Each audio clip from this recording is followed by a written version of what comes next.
Berita menarik hari ini di asoka.com, Isnin 6 September.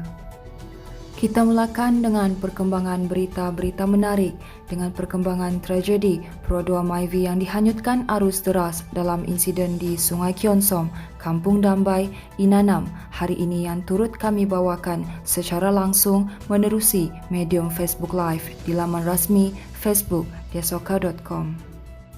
Mangsa Simon Sangetupe 68 akhirnya berjaya ditemui dalam keadaan ditimbuni pasir di tebing sungai di Kampung Dambai, Inanam di sini hari ini.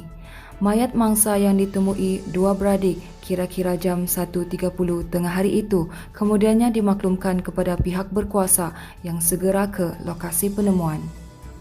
Operasi pencarian yang membabitkan Polis Diraja Malaysia PDRM dan unit bomba lain akhirnya ditamatkan. Ketua Polis Daerah Kota Kinabalu Assistant Commissioner Muhammad Zaidi Abdullah berkata mayat mangsa ditemui kira-kira 1 km daripada lokasi pertama kejadian Pro2 Myvi berkenaan dihanyutkan.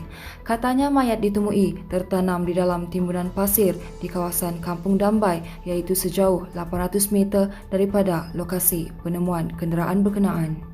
Individu yang menemui mangsa Simon Sangetupe mengaku didatangi mimpi oleh mendiang sebelum membuat pencarian hari ini. Paulus Julian, 57 berkata dia berkawan baik dengan mangsa selepas mengenalinya lebih 8 tahun lalu. Katanya dia bermimpi mangsa memohon pertolongan untuk mencarinya di kawasan timbunan pasir di tebing sungai dan membuat keputusan untuk membantu mencari mangsa.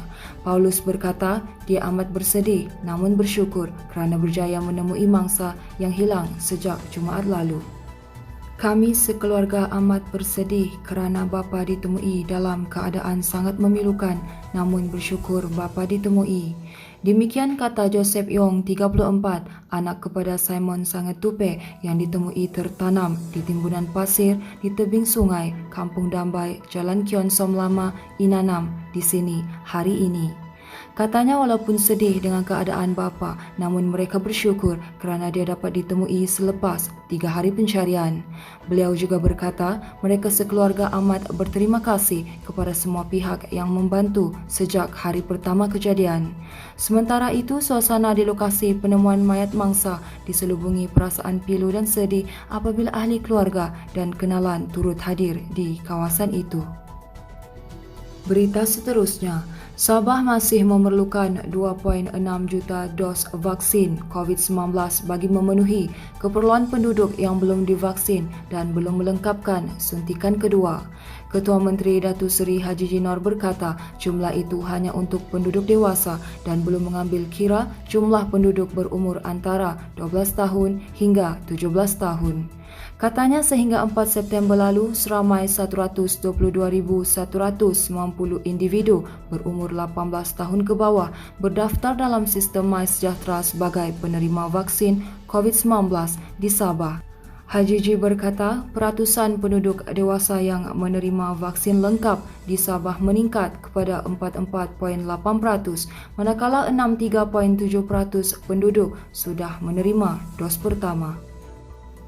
Berita seterusnya, Kementerian Kesihatan Malaysia KKM akan menghantar peralatan perubatan tambahan dan tenaga kerja perubatan bagi membantu usaha menangani peningkatan kes COVID-19 di Sabah. Menteri Kesihatan Khairi Jamaluddin berkata peralatan perubatan yang akan dihantar segera esok merangkumi 480 unit silinder oksigen, 24 kotak oksigen regulator dan 5 kotak ubat-ubatan COVID-19. Katanya penghantaran peralatan berkenaan akan dilaksanakan dengan bantuan Angkatan Tentera Malaysia ATM. Baiklah, ini kupasan terakhir dari kami, di mana keadaan banjir di daerah Beaufort termasuk di daerah kecil Mambakut dilapor semakin pulih berikutan paras Sungai Padas dan Sungai Mambakut yang sudah turun ke paras waspada dan normal.